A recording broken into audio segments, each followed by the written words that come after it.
The destruction of the beast and the prophet, the destruction of both the false prophet and the beast, is clearly foretold, and the beast was taken, and with him the false prophet, and wrought miracles before him. These both were cast alive into the lake of fire, and the remnant were slain with the sword of him that sat upon the horse, which sword proceeded out of his mouth, and all the fowls were filled with their flesh.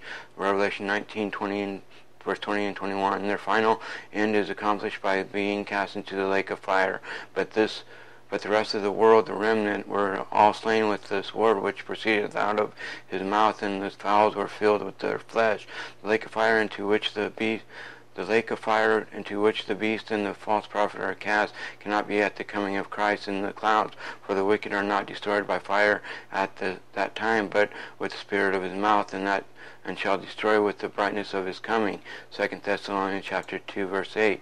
The beast and the false prophet are cast into the lake of fire after the sixth plague and before the end of the world. This destruction of the remnant, those that were left after the destruction of the beast and the prophet, is not after the millennium, for the wicked at that time were not destroyed by the sword that proceedeth out of his mouth, but by the fire that came down from God out of heaven and devoured them. Revelation chapter 20 verse 9. After the millennium and the destruction of the wicked, no living creature will eat another. See Isaiah chapter 11 verse 6 through 9.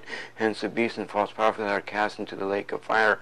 For the millennium, that lake of fire becomes a type of the destruction of the wicked on the other side of the millennium, the second death. For the final destruction of the entire multitude is described in the following words: and death and hell were cast into the lake of fire. This is the second death, and whosoever was not found written in the book of life was cast into the lake of fire. Revelation chapter 20 verses 14 and 15. Thus the world would be given an example before the millennium of the destruction of after the 1,000 years had ended. The example of the beast and the false prophet is to show that all the wicked will be thrown alive into the lake of fire, and that is the second death. Speaking of the everlasting ruin of the devil, the word says, and the devil that preceded him was cast into the lake of fire and brimstone, where the beast of the false prophet are. Revelation 20:10.